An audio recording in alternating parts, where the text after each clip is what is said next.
이런 말이 있어요. 헛다리 짚었다. 그런 말이 있죠. 헛다리를 짚었단 말이 이제 상당히 주목할 말인데, 최근에 어떤 모 의원이 어느 지역구 선거사무소 개소식에 참석했다가 그 지역의 모 의원을 격하게 비판했다는 얘기를 들었어요.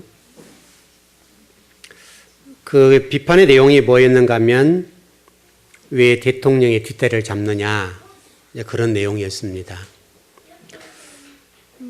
이 이야기를 듣던 그 지역 구민들이 어떤 반응을 보였는가 하면 그 비판했던 그 의원을 오히려 야단을 치는 거죠. 그러면서 지역 민심이 뭐라고 얘기를 하는가 하면 헛다리를 짚었다, 그렇게 얘기를 했다는 겁니다.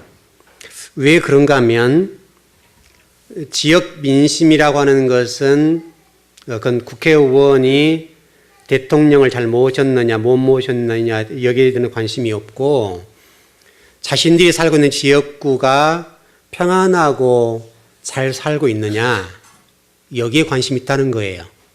사실 또 맞는 말이잖아요. 그러니까 이제 이 지역이 어떤 지역이었는가 하면 그 대통령을 배출했던 지역이었어요. 이 대통령을 배출했던 지역인데 그 지역 총생산이라고 하는 것이 전국에서 꼴찌를 했어요. 대통령을 배출한 지역인데, 그리고 수도권으로 인구 유출이 전국에서 최상위였어요. 그리고 수많은 청년들이 일자리를 찾아서 도시로 떠난 지역이었어요. 그러니까 지역 민심은 어떤 모 의원이 그 지역의 국회의원을 야단치고 비판했던 것에 대해서 전혀 관심이 없는 거예요. 그 국회의원이 우리 지역을 위해서 일을 잘했느냐 못했느냐 이 얘기만 따진 거지, 이 비판했던 대통령 왜 뒷대를 잡아, 이 얘기는 관심이 없다 그 말이죠. 다시 설명하면 지역 민심은 전혀 다르다, 그런 얘기입니다. 그래서 이 지역 여론과는 상관없는 이런 형태의 어떤 국회의원에 대해서 헛다리를 짚었다, 그렇게 얘기를 했다는 겁니다. 그러면 이 헛다리가 우리만 그러냐 이거죠. 지역 민심만 정치적으로 그러냐 이거죠. 바로 이제 우리도 그럴 수 있다 이거죠. 하나님이 저와 여러분들을 통해서 계획하시고 뜻하시고 일하시고 싶어하시고 또 말씀을 통해서 말씀하고 싶어하시는 것과 무관하게 헛다리를 짚어서 살 수가 있다는 거예요. 우리도 인생을 살아가면서 헛다리를 짚을 수 있어요. 특별히 성경을 해석하는 데 있어서 잘못 해석하게 되면 헛다리를 짚을 수 있어요. 하나님이 의도하시고 계획하시고 뜻하신 바와 전혀 무관하게 성경을 해석해버리면 인간적인 해석이 된단 말이에요. 하나님과는 전혀 관계가 없는 거예요. 그런 부분이에요. 여러분 오늘 본문이 잘못 해석하면요, 그런 본문입니다. 이 요한계시 6장의 이 첫 번째 본계시 해석은요, 상당히 어렵습니다. 쉽지가 않아요. 그래서 제가 여러 자료들도 봐보고 또 제 나름대로 연구도 해보는데 이게 만만하지가 않아요. 왜냐하면 어떤 관점을 보느냐에 따라서 본문 해석이 달라져 버려요. 어떤 신학을 했느냐에 따라서 본문이 달라져 버려요. 그러니까 중요한 것은 우리가 어떤 신학을 했느냐 어떻게 보느냐 이 문제가 중요한 것이 아니라 하나님이 어떻게 말씀하느냐가 중요하죠, 여러분. 하나님이 본문을 통해서 무엇을 말씀하시려고 하는가, 의도하시고 계획하시고 뜻하신 바가 뭔가, 여기에 초점을 모으면 되겠는데 어떤 학자들마다 학파에 따라서 본문 해석이 180도가 달라져요. 특히 한국 신학에서 이 본문은 정말 어려운 본문들이에요. 여러분들은 들을 때 좀 쉽게 들으실지 모르지만은 성경을 해석하고 연구하고 여러분들에게 전해야 되는 입장에서 이 본문을 볼 때는요, 상당히 어려운 본문들이에요. 왜냐하면 한국의 신학이 다 다르니까. 쉽게 설명하면 오리지널이라고 할까요? 정말 해석이 맞다라고 하는 해석이 있다고 한다면 간단하잖아요. 근데 해석이 다 달라요. 교단마다 다르고 신학자마다 다르고 어떻게 보느냐에 다르니까 그럼 어디다가 장단을 맞춰야 되냐 이거죠. 굉장히 어려워요, 그런 부분에 있어서. 그러니까 목회자가 설교를 한다는 것이요, 그냥 뭐 인간적인 소리를 한다면 쉬울지 몰라도 원래 하나님이 말씀하시려고 했던 그 말씀을 전한다고 하는 것은 굉장히 어려운 본문이에요. 자, 좀 들어가 보려고 그래요. 자, 특별히 어려운 본문 가운데 한 본문이 뭐냐면 여러분 그 1절에 보니까 이렇게 되어 있어요. 내가 봄에 어린 양이 7인 중에 하나를 떼었다. 떼다라는 단어예요. 떼다. 이 본문 해석이 어려워요. 그럼 떼다라고 하는 생각이 뉘앙스적으로 여러분들은 성경이 가르쳤던 것을 열었다 그 말이죠, 여러분. 그렇게 이해하시죠? 그렇게 이해한다. 그런 뉘앙스가 있어요. 그래서 이 본문을 가지고 어떻게 해석할 것이냐 문제를 가지고 상당히 고민을 많이 해야 될 본문이에요. 그래서 이 떼다라고 하는 본문을 헬라어로 보니까 아노이고라는 단어예요. 아노이고. 이 아노이고라는 단어가 떼다라고 하는 말과 더불어서 어떤 봉인된 장애물을 제거한다라고 하는 그런 뜻이 있어요. 열다, 봉인된 어떤 것을 떼어내다 이런 뜻이 있단 말이에요. 그러니까 이게 지금 우리가 뉘앙스적으로 이해하는 대로 하나님 말씀이 가르쳤던 것을 열었다 이런 표현이잖아요. 그런데 이 본문이 그렇게만 보기는 어렵단 말이에요. 쉽지 않다고요. 그래서 가르쳤던 성경을 열었다 이런 관점으로 보게 되면 간단한데 그렇게만 돼 있지 않단 말이에요. 자, 우리 성경을 한번 찾아보시죠. 우리 마태복음 5장으로 넘어가 보시죠.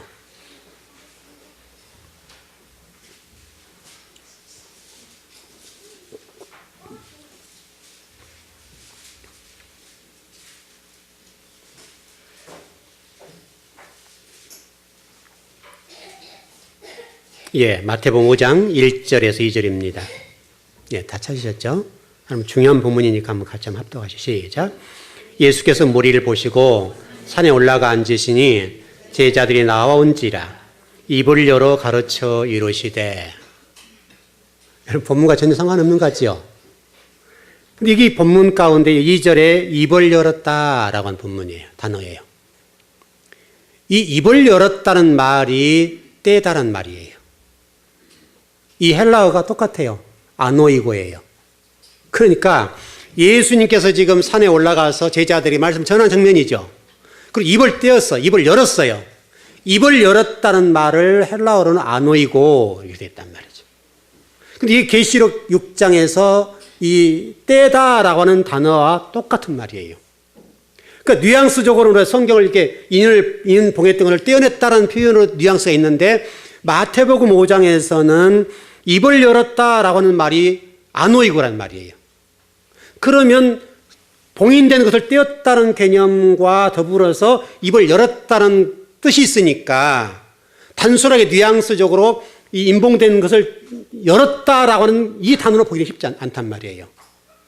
성경은 한 구절만 가지고 해석을 못하니까 성경 전체적으로 아노이고 어떤 용도로 용례로 쓰였는가를 봐야 되잖아요. 곧 이 말은 어떤 말은 입을 열었다는 말은 아노이고인데 이 인봉된 책을 열었다는 개념보다는 하늘이 열리고 복음이 열렸다 이런 뜻이란 말이에요. 그러니까 예수님께서 왕 대신 왕권을 가지고 말씀을 입을 열어 말씀을 전하실 때 복음을 전하실 때 하늘이 열리는 거예요. 하늘의 복음이 활짝 열렸다 이런 말씀이란 말이에요. 그러니까 단순하게 책을 열어서 봤다 이런 소극적이고 짧은 내용이 아니라 하늘의 복음이 활짝 열리고 하늘나라의 복음이 확 열리는 것을 말씀하고 있다라고 하는 거예요. 특별히 이 부분이 하늘이 열리고 복음이 열렸다는 말인데 이제 학자의 견해가 있어야 될 거 아니에요. 에보트라는 학자가 이렇게 견해를 내놨어요. 이 본문에 관해서 이 마태복음 5장과 요한계시록 6장에 관해서 이 아노이고라는 뜻이 무엇인가를 설명했는데 이 에보트라는 학자는 이렇게 얘기해요. 고대 헬라어에서는 아주 중대한 사실을 말하고자 할 때 쓰는 표현 방식이다. 그러니까 입을 열었다 또는 떼다라고 하는 이 아노이고라는 헬라어는 그냥 보편적인 일반적인 언어가 아니라 아주 중대한 사실이 있을 때만 쓰는 단어란 말이에요. 이게 중대하다라고 하는 말이 중요한 말이에요. 다시 설명하면 이 아노이고라는 이 입을 열었다라고 하는 말은 하늘이 열리고 복음이 증거되는 상태. 왕권으로서 하늘을 열어버리고 복음을 열려주는 상태, 전하는 상태, 그 말을 한단 말이에요. 왜냐하면 이 단어 자체가 일반적으로 쓰인 단어가 아니라 아주 중대한 사실에만 쓰인다는 거예요. 탈보트 학자의 견해예요. 또 하나는 이 아노이고라는 단어가 아까 장애물을 제거한다는 말이라 그랬잖아요. 이 뉘앙스적으로 장애물을 제거한다는 말인데 우리가 하늘문을 여서서 그런 뜻이 있다고 그랬잖아요. 그러니까 하늘에 장애물이 이렇게 있어요. 이렇게 닫혀 있단 말이에요. 이거를 이렇게 열어버린 거예요. 하나님과 저와 여러분이 이렇게 하나가 되는 상태. 예수 그리스도를 통해서 입을 열어 복음을 증거하실 때 이 입을 열었다는 표현이 하늘의 문을 열어버렸단 말이에요. 그 하나님과 저와 하나가 된 상태. 하나님이 우리 아버지가 되고 우리가 자녀가 되는 상태를 설명하는 단어다. 그렇게 되어 있습니다. 그러니까 이 단어는 이런 관점으로 쓰이고요. 여러분 예수님께서 세례를 받으실 때 뭐가 열렸어요? 하늘문이 열렸다고 그랬죠. 그 말이에요. 하늘문을 열었다는 이 말이 아노이고라는 말이에요. 세례를 받았는데 하늘문이 열려버려요. 그때 쓰인 단어가 뭐냐면 헬라어로 아노이고 그런 말이에요. 그리고 단순하게 여러분 뗐다, 봉인된 책을 열어봤다 이런 소극적인 의미에서의 뜻이 아니란 말이에요. 굉장히 광범위하고 아주 중대한 사실을 말할 때만 쓰는 단어예요. 또 여러분 그 요한계시록 4장에 보게 되면 요한에게 이런 얘기를 해요. 이리로 올라오라. 그렇게 말하는 적 있죠. 이리로 올라오라 했을 때 그때 하늘문 열리는 거예요. 그 상태를 얘기해요. 이리로 올라오라, 요한아 올라와라 했을 때 환상으로는 본 거잖아요. 열릴 때 그때 하늘문이 열린 상태. 다치서 못 올라가잖아요. 그 상태를 아노이고라 그런다. 좀 정리해 보면 아노이고라는 것은 하늘이 열리고 또 그 하늘의 실체는 무엇인가 하면 복음이란 말이에요. 복음. 열었다. 아노이고란 복음이 열린 상태. 복음이 증거된 상태. 그거를 얘기한다 이 말이죠. 그런 여러분 굉장히 중요하죠. 왜냐하면 복음이니까 구원의 문제가 연결되어 있잖아요. 여러분. 그래서 복음이 아주 중요하게 열린 부분이다. 이렇게 볼 수가 있습니다. 여러분 특별히 오늘 이 본계시란 사실을 여러분 시작하는 본문이니까 본계시가 쫙 열리는 순간에 하늘문이 쫙 열리고 복음이 증거돼 버렸다. 그런 얘기. 이 본문을 어떻게 볼 것이냐를 규정하는 말이에요. 이게 굉장히 중요해요. 왜냐하면 이 본문에 관한 해석이 굉장히 다양하다고요. 다양하기 때문에 이 본문을 어떻게 해석할 것이냐라고 하는 것을 규정하는 거예요, 이게. 이 본문이 여러분 이제 뒤에 설명을 좀 드리겠습니다만은 이 흰말에 등장하는 부분이 있죠, 여러분. 이 흰말이 등장하고 그 흰말을 탄 분이 등장하게 되는데 도대체 그럼 이 흰말이 누구며 탄 사람이 누군가라고 설명하는 것이요. 굉장히 어려워요, 여러분, 이것이. 여러분도 제가 해석은 해드리겠습니다만은 이 해석이요. 제가 쭉 자료를 다 찾아보고 그랬는데요. 자료를 찾아보니까 이 본문이 제각각이에요. 어떤 분은요, 그 본문을 적그리스도로 봐요. 어떤 분은 또 그리스도로 봐요. 어떤 분은 정복자로 봐요. 어떤 분은요, 또 복음이 강력히 증가하는 어떤 또 다른 세력. 이렇게 봐요.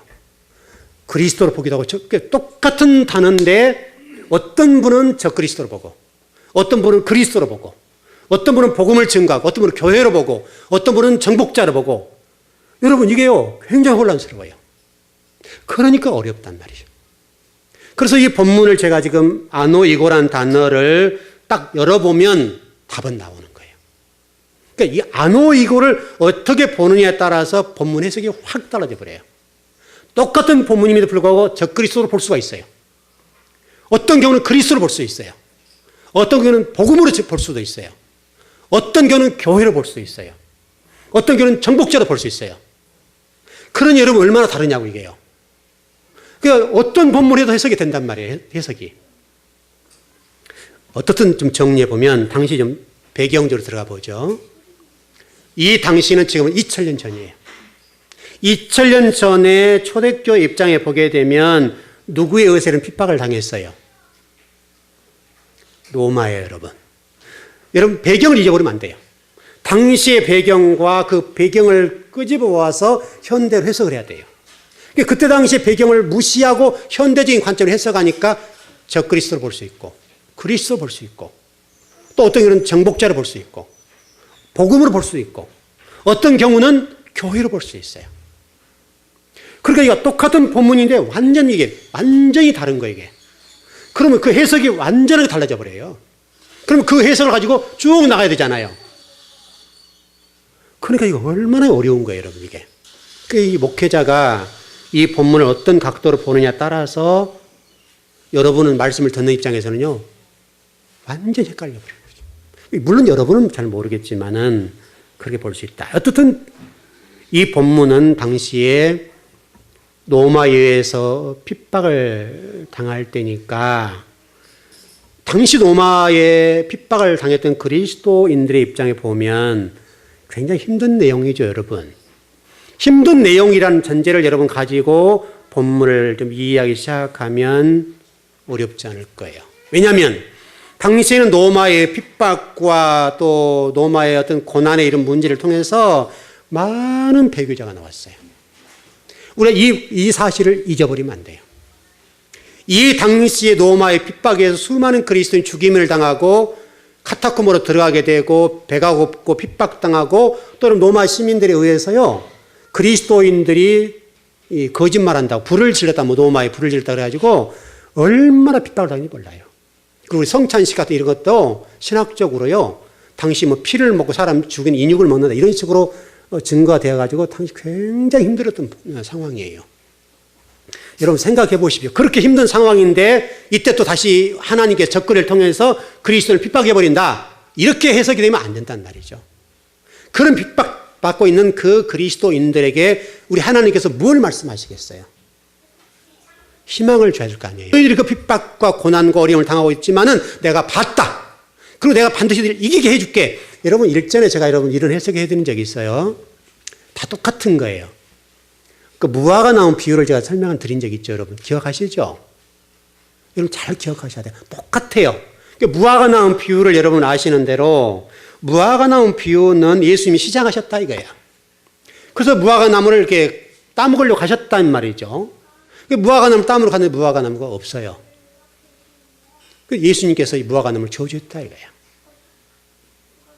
그러면 여러분 생각해 보면 이 무화과 나무 입장에서는 그냥 당한 거죠, 여러분. 시기적으로 무화과 나무가 어떤 열매를 맺을 수 없는 상황이면 안 열겠죠, 여러분. 그럼 실질적으로 무화과 나무 아무 적 없는 거예요. 단순히 예수님이 그때 시장하셨기 때문에 무화과 나무가 열려 있으냐 되냐 그러진 않단 말이죠. 그러니까 그런 각도로 보니까 해석이 달라져 버리는 거예요. 그러나 이 본문은 무화과 나무가 열렸냐 안 열렸냐 이런 문제를 얘기하는 것이 아니라는 거예요. 왜냐하면 시기적으로 무화과 나무가 열릴 때가 아니었다고 성경이 됐단 말이죠. 곧 그 본문의 내용은 이런 비유니까 비유란 사실 잊어버리면 안 돼요. 예수님께서 무화과 나무 없기 때문에 저주하니까 그 다음날 가서 보니까 말라 죽어버렸더라. 이렇게 됐단 말이죠. 여러분 이 내용이 당시 초대교회의 종교적인 상황이에요. 종교와 정치적인 상황을 그대로 가지고 있는 내용이에요. 예수님께서 그 비유를 통해서 뭔가를 말씀하려고 했단 말이죠. 뭐를 말씀하려고 그랬어요?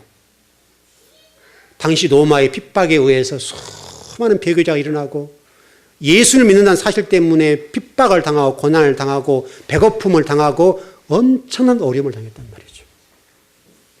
그 어려움을 당할 때 예수님께서 희망을 주시는 거예요. 비전을 주시는 거예요. 이 무화과 나무를 봐라. 이 무화과 나무가 말라버린 것처럼 곧 로마는 멸망할 것이다.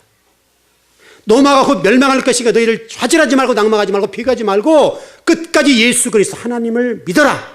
여러분 그런 말했다. 다시 설명하면 핍박의 시간은 짧을 거야. 그리고 너희들이 하나님 나라의 백성으로 사는 시간은 길 거니까 이 고난을 잘 버텨라. 여러분 그래야 맞잖아요, 성경이. 오늘 본문도 그래요, 여러분. 핍박당했던 성도들을 향해서 본계시가 시작되니까 적그리스도를 동원해서 막 죽인다 이거예요. 그러면 이 본문과 맞지 않잖아요, 여러분. 당시 핍박당하고 카타콤으로 들어가고 배가 고고 헐벗고 죽임을 당하고 배위가 일어나고 막 이런 고통을 당하고 있는 이때에 예수님께 적그리스도를 통해 내가 너를 쳐 죽일게 이렇게 한다면 본문이 안 맞단 말이죠. 그 핍박당한 성도를 향해서 주님께서 희망을 주시는 거예요. 비전을 주시는 거예요. 너희를 힘들고 고통스러운 부분이지만은 내가 이제 일어날 거다. 내가 그래 너희를 보호할 거다. 내가 너희를 이기게 할 거야. 라고 하는 본문이라 이 말이죠. 여러분, 그래야 성경적이잖아요. 성경적이잖아요. 산상수훈도 여러분 똑같은 메시지예요. 산상수훈도 예수님 입을 열어 복음을 증거하셨다. 이런 거 똑같은 거예요. 복음을 전한 거예요. 여러분, 그 핍박당했던 로마에 의해 핍박당했던 초대교회 성도들을 향해서 예수님께서 복음을 탁 증거했을 때 희망이 생기겠어요? 안 생기겠어요? 여러분, 견디면 되겠구나. 우리 주님이 다 이겨 놓으셨으니까 또 우리 주님이 우리 편에 서셔가지고 우리를 도와주시겠구나. 그래야 절대 낙망하지 말자. 여러분, 그래야 본문이 맞잖아요. 본문이. 이 말은 여러분, 창세기 1장 3절에 제가 이런 말씀 드린 적이 있어요. 하나님이 말씀하여 가라사대. 말씀하여 가라사대라고 하는 말을 나바르라는 말이 아니라 아마르. 그랬죠, 여러분? 아마르라고 하는 단어를 제가 설명드릴 때 다바르라는 성이 기록된 말씀이지만은 아마르라고 하는 단어는 하나님 행동하실 때, 여러분과 저의 어떤 어려운 문제를 풀어주실 때, 역사해 주시고 승리케 하시고 도와주시고 역사해 주시고 어떤 어려움 가운데 있을 때 그걸 풀어주는 상태, 승리케 하시는 상태, 그렇게 설명드린 적 있죠, 여러분. 여러분 삶 속에 말씀이 증거되면 그 말씀이 찾아가서 여러분 삶 속에 문제를 해결해 버려요. 그게 아마르예요, 여러분. 아마르. 하나님 말씀은 운동력이 있어서 말씀이 증거되고 이런 말씀대로 살면 그 말씀이 찾아가서 역사한단 말이에요. 그게 아마르예요, 아마르. 그게 창세기 1장 3절이에요. 그러니까 혼돈과 공허와 흑암의 상태, 하나님의 사람들이 혼돈과 공허와 흑암과 무정갱과 저주의 상태와 지옥 상태에 있을 때에 하나님의 신이 운행하시면서 말씀하시는 거예요. 그래 말씀하시니까 그 혼돈과 공허와 흑암이 싹 물러가고 빛이 있었더라. 그 빛을 통해서 우리의 모든 문제를 풀어버렸단 말이죠. 그 말이에요, 여러분. 그 말. 그 성의 창세기도 그런 관점, 또 마태복음 5장에도 그런 관점, 요한계시 6장도 그런 관점. 그 핍박당 로마에서 죽임당한 상황 속에 있을 때 우리 주님이 말씀하시는 거예요. 내가 입을 열어, 다시 말하면 입을 열어서 내가 너희를 복음을 증거한다 이거예요.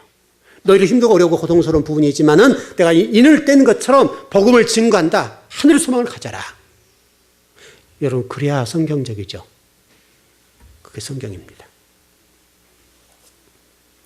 지금 요한계시 6장은 책을 떼는 장면이 분명히 있지만은 내용적으로는 입을 열어서 복음을 전하는 거예요. 너희들 꿈을 가져라. 지금 당하고 힘들고 노마에서 핍박당하고 죽임을 당하고 고통스러운 일이 있고 그렇지만은 그러나 내가 아버지다. 여러분, 그런 말이라는 거예요. 여러분, 실질적으로 그리고 예루살렘을 무너뜨리죠, 여러분. 이 뒷부분에 우리가 공부를 하겠지만 예루살렘을 무너뜨리는 거예요. 그거 너희들이 할 일이 있다, 할 일이. 그 할 일이 뭐냐? 예루살렘이 무너진 것처럼, 성전 위에 돌 하나 돌이 남지 않은 것처럼 너희들의 옛 성품과 옛 자아와 옛 의식 구조와 옛 생활 습관과 옛 세상적인 것들, 이것들은 반드시 허물어야 돼. 그리스도인으로서 이거는 너희들 가져야 된다. 여러분, 그렇게 말씀하고 있다는 겁니다.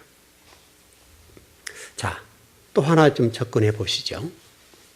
근데 이제 본문에 등장하는 이 네 생물이 문제예요. 이 네 생물을 어떻게 볼 것이냐. 특별히 여러분 6장 2절에 보니까 말이 등장해요, 말. 네 말이 등장하죠. 흰 말부터 시작해서 네 말이 쭉 등장한다고요.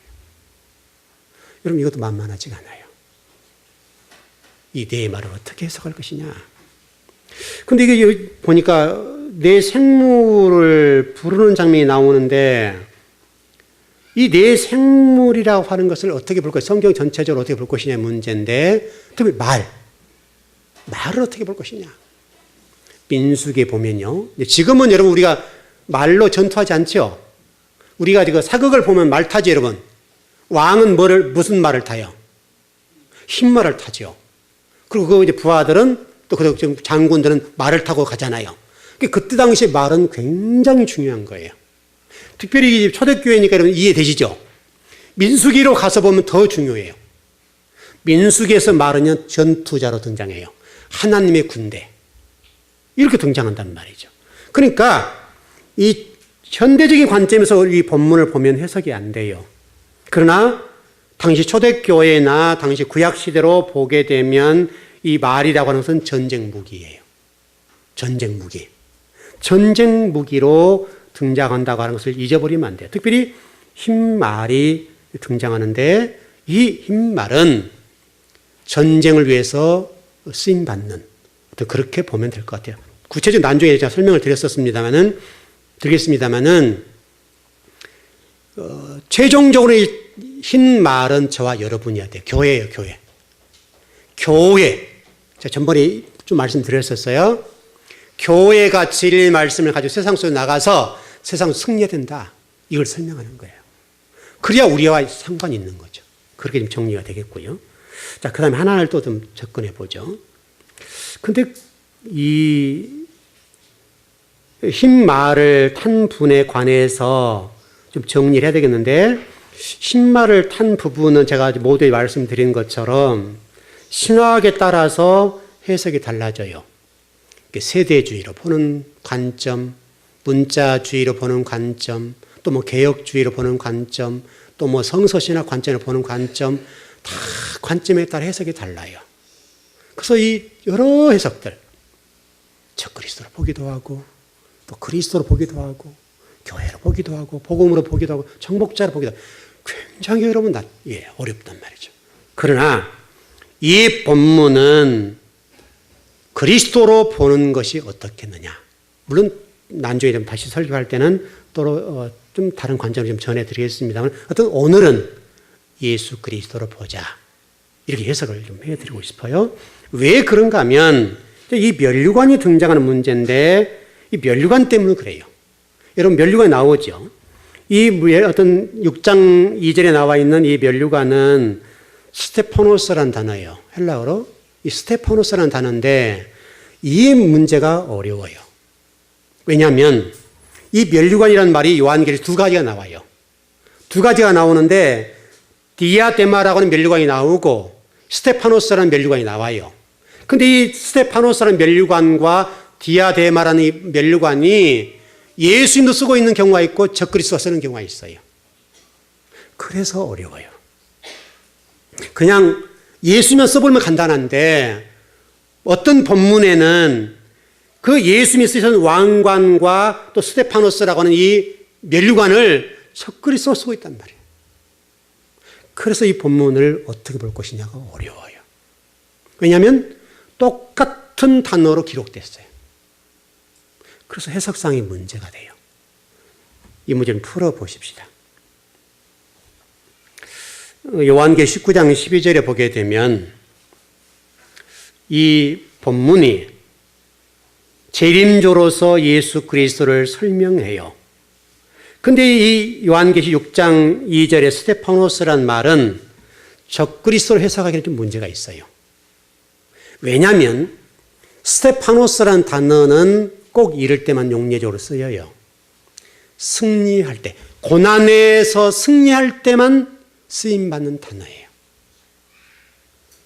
어렵고 환난을 당하고 고난을 당할 때에 스테파노스라는 단어를 쓰는데 반드시 이 단어는 용례적으로 승리했을 때, 승리를 전제한 면류관이라고요. 그러니까 예수님 십자가를 지실 때 쓰셨던 면류관이 무엇이냐면 이 스테파노스예요. 근데 이 단어가 적그리스도 쓰고 있다 그 말이죠. 이게 문제예요. 세대주의자들은 이 본문을 적그리스도로 봐요. 탄자를, 말탄자를 적그리스도로 보는데 왜 그렇게 볼 수밖에 없는가 하면 이런 해석 때문에 그래요. 요한계시록 4장의 세대주의자들 입장에서는 하나님의 사람들은 환난을 보지 않는다라는 전제가 되어 있어요. 여러분 그렇게 많이 배웠죠? 그러니까 세대주의자 입장에서는 그리스도인들은 하나님 자녀이기 때문에 환난과 고난을 겪지 않고 휴거한다, 그런 입장이에요. 이게 한국교회 90% 해석이에요. 한국의 90% 이렇게 해석을 해요. 4장에서 휴거가 돼버린 거예요. 그럼 6장에 당한 사람도 누구겠어요? 안 믿는 사람들이 당하는 거예요. 그러니까 적그리스도로 해석을 하는 거예요. 왜냐하면 안 믿는 사람들이 불신자니까 적그리스도 와서 죽인다는 거예요. 이게. 그렇게 해석하면 또 맞아버려요. 그러나 정말 그럴까? 정말 이 4장에서 모든 성도들은 다 휴거해보고 환난과 고난을 안 당하는가? 이 문제예요. 자, 이런 질문 한번 해보죠. 여러분들 그리스도인들이 하나님 자녀들이신데 여러분 세상에 살면서 세상 사람들이 당하는 고난과 환난들 여러분 당해야 안 당해요? 당해야 안 당해요? 다 당하죠, 여러분. 여러분들이 하나님 자녀라고 본다면 세상 사람 당하는 고난과 환난과 어려움을 안 당해야 맞단 말이죠. 근데 왜 당해요, 우리가? 하나님 우리 보호해 주셔야 되잖아요, 여러분. 그러니까 우리가 이 본문은 세대주의자 해석이 조금 어폐가 있다, 잘못됐다 그 말이죠. 왜? 현재 상황을 보더라도 그리스도인들이 믿지 않는 사람과 관계 속에 볼 때에 어려움도 당하고 물질적인 고통도 당하고 겪지 말아야 할 것도 겪게 되고 환난도 당하고 고통도 당하고 또 배도 고프고 또 듣지 말할 얘기도 듣게 되고 그러잖아요, 여러분. 그럼 주님께서 우리를 다 보호해서 탁탁 끊어주면 될 거 아니에요. 그러지 않는다 그 말이죠. 그런 관점에서 4장에서 휴거가 다 돼버린다는 말은 조금 해석상의 문제가 있어요. 왜? 모든 성도는 다 환난을 통과하게 돼 있어요. 여러분도 지금 통과하고 있는 것처럼 통과하면서 어떻게 되는 거예요? 하나님 우리를 뭐 하시는 거예요? 하나님의 사람으로 불순물을 제거하고 더 단단하고 더 거룩한 사람 만들어가는 작업을 하시잖아요. 그거와 똑같은 거예요, 여러분. 그러니까 4장이 휴거가 돼버렸다라고 보면 적그리스도 해석은 맞는데 그러지 않단 말이죠. 왜? 여러분 마태복음 24장 같은 데 보면요. 그렇게 되어 있지 않아요. 여러분 마태복음 24장은 소계시록이죠. 소계시록인데 소계시록이라는 말은 무슨 말이냐면 예수님이 친히 말씀하신 종말에 관한 내용이에요. 종말에 관한 내용인데 이 종말에 관한 내용들을 쭉 읽어보면요. 그 내용들 가운데 종말을 설명하면서 뭐라고 설명했는가 하면 너희들을 다 당할 거 다 당한다는 거예요. 환난도 당하고 배고픔도 당하고 핍박도 당하고 죽임도 당하고 또 뭐냐 소리도 듣게 되고 이러저런 일을 다 통과한다는 거예요. 여러분 마태복음 24장 읽어보세요. 소계시록 예수님이 친히 말씀하신 종말의 내용을 설명할 때 우리에게 환난과 고난과 어려운 일을 다 통과하도록 되어 있다고요. 그런 내용을 종합해 보면 이 4장에서 휴거가 돼버린다는 말은 조금 해석상의 문제가 아닌가. 휴거를 당하지 않고 환난을 통과해요. 통과하는 거예요. 다 통과하면서 겪을 거 다 겪고 여러분 실질적으로 다 겪을 거 다 겪죠? 여러분만 이게 둥 떠 있어 세상에 어떤 환난과 어려움이 없이 이런 세상을 살아가면 얼마나 좋겠어요. 그런데 우리가 지금 살아가 보는 대로 다 겪어요. 믿지 않는 사람보다 오히려 더 겪을 때가 많아요. 더 힘든 일이 많아요. 그런 관점을 볼 때는 이 본문을 적그리스도로 보는 것은 조금은 약간은 해석상의 문제 같아요. 오히려 적그리스도로 보기보다는 환난을 통과하는 쪽으로 보게 되면 좀 문제는 간단하지 않겠는가. 이렇게 좀 해석을 해드릴 수가 있어요. 왜 이렇게 좀 해석할 수밖에 없는가 하면 우리 요한계시록 2장 21절 한번 보시죠.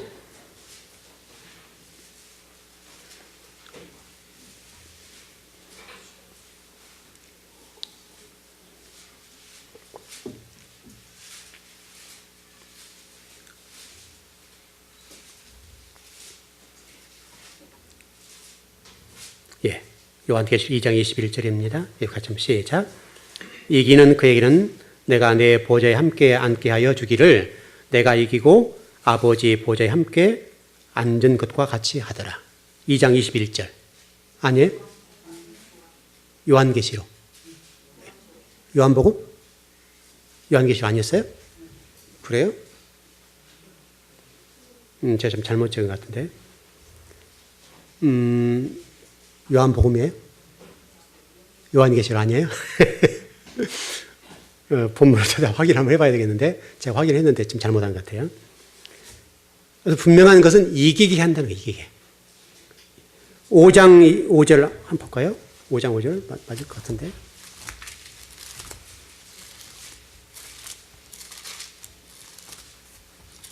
5장 5절 한번 보시죠.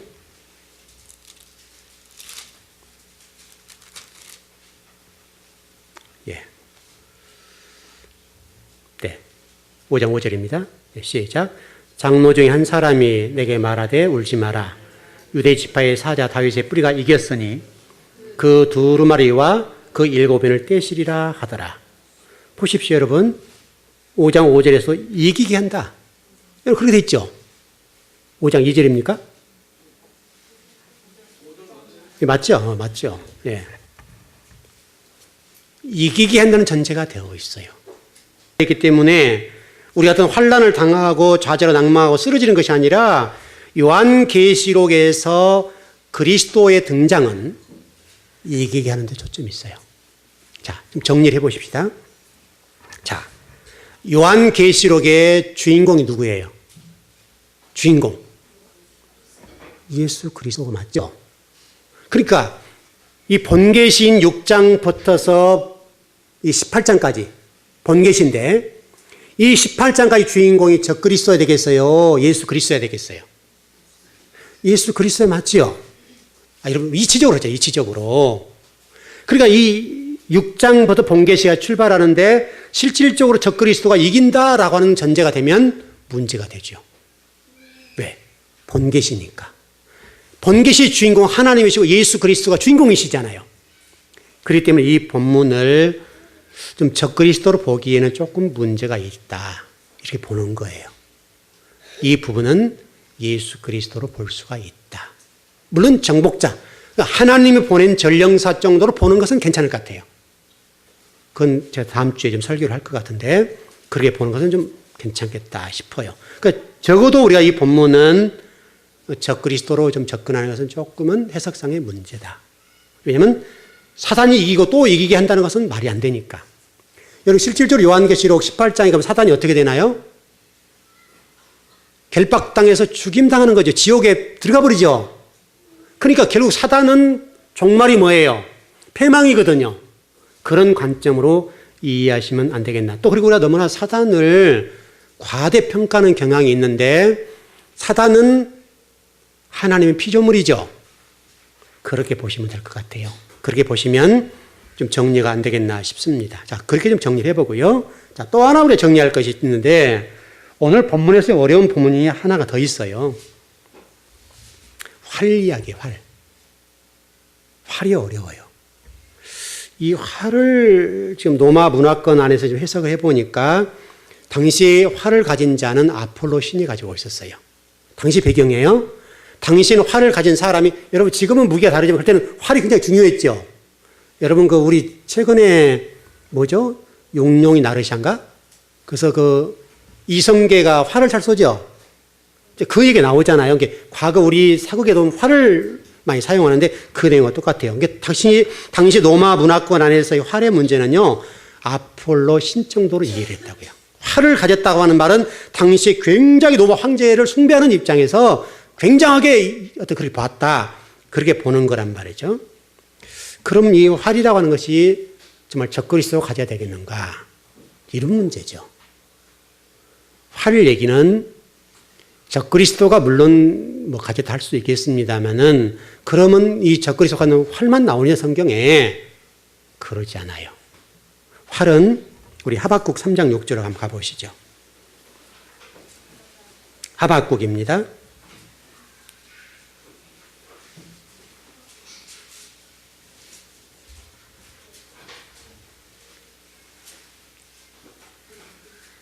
(3장 6절입니다)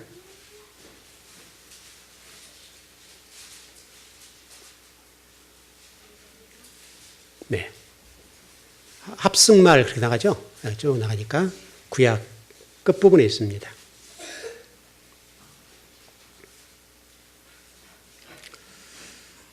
예, 한번 읽어보시죠. 시작. 주께서 활을 꺼내시고 그 안에 하박국. 예? 9절. 아, 9절. 예, 시작. 주께서 활을 꺼내시고 화살을 바로 쏘셨나이다. 활 얘기 나오죠? 활 얘기 나옵니다. 그럼 이 활이 뭘까요? 활이 뭐죠? 자, 여러분 창세기 공부하시는 분들 떠올라야 돼요. 활이 뭐죠? 노아 홍수와 관련돼 있어요. 무지개입니다, 여러분. 이 활은 무지개입니다, 여러분. 무지개. 히브리어 단어는 똑같습니다. 창세기에 나와 있는 이 활이 이 하박국에 나와 있는 활과 계시록에 나온 활이 똑같아요. 이 활이라는 단어가 케세트라는 단어인데 이 케세트라는 단어는 무지개예요. 무지개인데 여러분 무지개를 보시면 7색깔 무지개 이렇게 돼 있죠. 이렇게 돼 있습니다, 여러분. 화살이 어디를 향해 있어요? 위를 향해 있어요. 이게 언약이에요, 언약. 위를 향해 있습니다. 이 말은 무슨 말이냐면 하나님이 노아와 언약하는 장면인데 무슨 언약을 했는가 하면 너희들과 다시는 내가 싸우지 않겠다. 그런 말이에요. 그래서 하나님께 향해요. 근데 오늘 본문에서 이 활은 주님께서 활을 취하셨어요. 활을 취해서 이제 활을 어디로 돌리겠어요? 땅을 향했다고요. 여러분, 얘들도 이해하잖아요, 얘들도. 예수님 활을 취했다는 말은 결국은 무슨 얘기냐면 언약을 어겼다 그 말이죠, 여러분. 언약을 어긴 거예요. 언약을 어기니까, 왜냐하면 언약은 약속이니까. 약속을 어기면 취하면 땅을 향하는 거예요. 오늘 본문이 그런 본문이에요, 여러분. 그렇게 이해하시면 될 것 같아요. 왜 언약이란 말은 중요하냐면 여러분 아브라함의 언약은 할례죠. 또 우리 결혼 반지 있죠. 부부가 결혼하게 되면 뭐를 주고받아요? 결혼 반지. 연애한 사람들이 커플링을 주고받죠. 연애한 사람이 헤어지면 어떻게 해요? 커플링을 빼죠. 돌려줘 버리죠. 그 얘기예요, 그 얘기. 그래서 오늘 본문이 그런 관점으로 이해하시면 좋을 것 같아요. 좀 결론을 정리해 보시죠. 오늘 본문에서는 저와 여러분들에게도 하신 말씀이고 또 믿지 않는 사람들 향해서 하신 말씀입니다만은 가장 중요한 것은 믿는 자들이 하신 말씀이에요. 믿는 자들에게 뭘 말씀하신가 하면 저와 여러분들의 영적 상태를 점검하시라는 거예요. 지금 우리를 향해서 활을 쏠 수가 있어요. 쏘는데 하나님은 저와 여러분들의 이 영적 전쟁의 말이 되기를 원하세요. 그 말이 되기를 원하시는데 저와 여러분들의 구별된 삶을 살아 거룩한 성도가 되기를 원해서 구별되라는 거예요. 우리 마음 땅을 기경하고 하나님의 자녀다운 자녀로 거듭나라라고 말씀하시는 거예요. 그렇지 않을 때는 그 활이 우리를 뚫을 수 있다. 그런 메시지입니다. 그런데 이 메시지는 이 시대를 살아가는 성도들에게는 아주 중요한 메시지예요. 수많은 성도들이 있지만은 그 수많은 성도들 가운데 하나님이 구별되어 세운 어떤 성도들이 필요하다. 우리 지난주 여러분 설교를 기억하시죠? 교회란 보이는 교회와 보이지 않는 교회, 그 얘기를 했어요. 보이지 않는 성도들이 되기를 원한다. 이런 결론이에요. 여러분 이 시대를 살아가면서 보이지 않는 성도가 되어서 흰말이 되십시오. 그리고 주님이 그 위에 타서 활을 가지시고 활을 쏠 수 있는 그런 역할을 하는 거예요. 결국은 우리가 나가서 그렇게 싸워야 된다라고 하는 것을 결론적으로 말씀하고 있어요. 지금 여러분 교회들이 수많은 교회들이 있고 수많은 성도들이 존재합니다. 너무나 우리가 안이하게 우리의 어떤 땅지향적이고 땅에서 먹고 마시고 즐기고 행복하고 땅지향적인 삶을 추구하는데 하나님은 저와 여러분들에게 그러지 말라는 거예요.